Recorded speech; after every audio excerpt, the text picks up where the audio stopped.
Good afternoon, guys. Doing a video on essential holsters. And everybody, I've had a couple questions. Why do you have so much hair in your videos? Well, this is why I have so much hair in my videos. If you've ever had a husky, it doesn't matter what you do, they shed, and it's hard to get all the hair up. But anyways, back to the video. Essential holsters. That's what we're taking a look at. That would be the company. That's the packaging you get. Let's focus now on the holster. So I've been running this for probably about, I would say, God, a month, and I've been pretty impressed with it.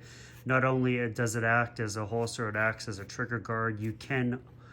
There were some videos saying or not recommending to reholster the gun. It reholsters just fine. You don't have to take the clip off. It goes right in there with ease of use, no issues. It's very comfortable. In my opinion, this is the ultimate light load carryout. If you're running the 10 round magazine, it is the ultimate light load out.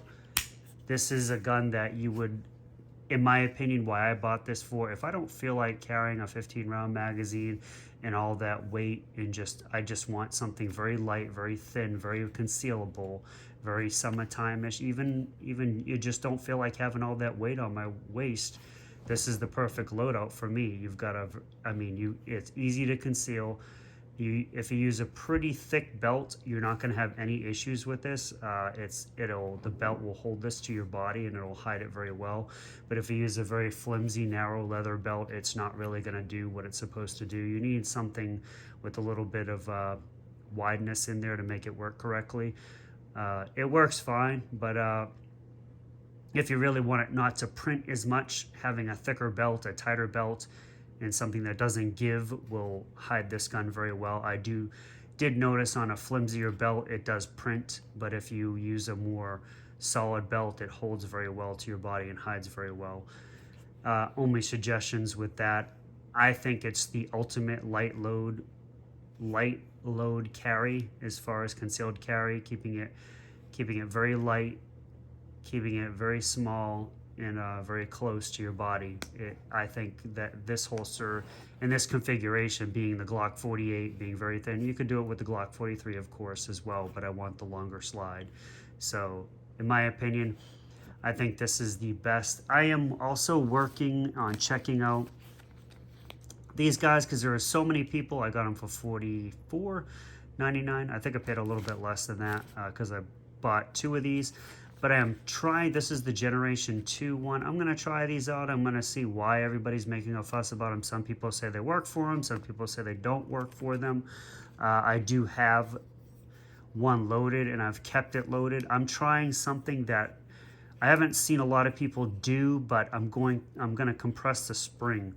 I've been compressing the spring for about, I'd say almost a week now. I've loaded it fully up to 15 rounds and I'm letting it compress. About 2 days in, I unloaded it, then put 15 rounds, then put bullets right back into it. Then the day later, I unloaded it, put bullets right back into it, and letting the spring compress, letting it get pushed down. Then I take the bullets out on a daily basis, and just to get a lot of that. I think a lot of problems that people are having is the springs are very tight. Getting that 15th round has greatly gotten easier by doing that.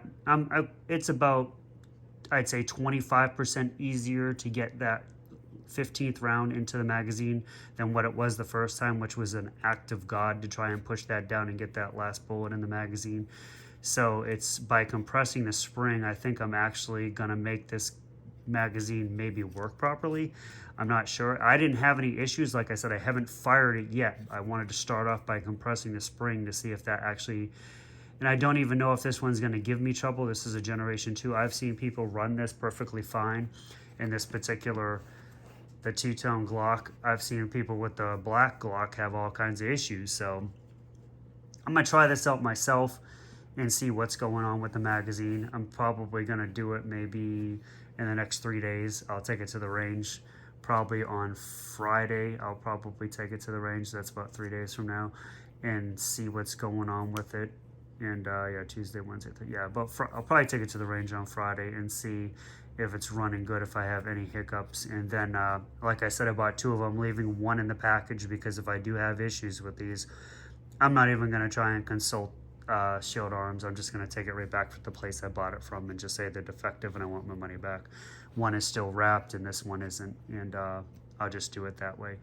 But anyways, that's Shield Arms. I'm going to be looking into that on Friday. I'll make a video when I'm done with that. This holster, Essential Holsters, is really worth it. I think it's a great holster. I like how this is the, in my opinion, ultimate light loadout. It is very comfortable. You can maneuver the gun. It's a clip, so it's very adjustable, and once it just prints to your body. It's really comfortable. You don't have all that polymer sticking in your body. This gun is very rounded. It's very they did a lot of rounding on this gun as far as the edges and stuff, and they do that with all the Glocks, but this one's more or less up front than some of the older Glocks that I've had. So this printing and being right up against your body, really don't mind it. It doesn't hurt at all. It actually, sometimes you don't even feel it, depending on where you put it on your waistline. But very satisfied with this holster.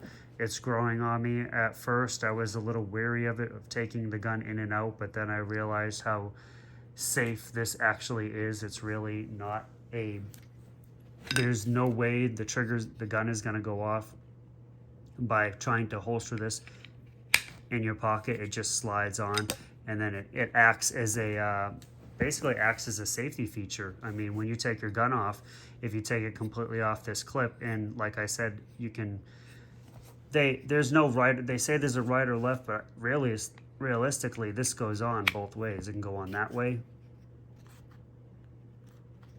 and it can go on this way. So you can run it left side or right side. It's mainly what they ask you is what gun do you have, so they can line it up with your trigger guard. But it's pretty simple, and I like it. It's a very strong piece of polymer. I guess that's what it is, and it's very sturdy, and it's not too over the price. There's a couple of these on Amazon where they're asking like a ridiculous amount for them. This is about $25. That's kind of reasonable. I mean, there's people trying to sell something like this for $40, and I just don't see it. This is not $40 worth of material. This is about $25 worth of material, maybe $20 worth of material for what it does and what it is. I can see myself spending that, which I did, but some of the ones there's a couple other brands out there that are just ridiculously priced for what you're getting. So that is it. Check these guys out. Very good holster. I'm pretty well satisfied with it. Take it easy, guys.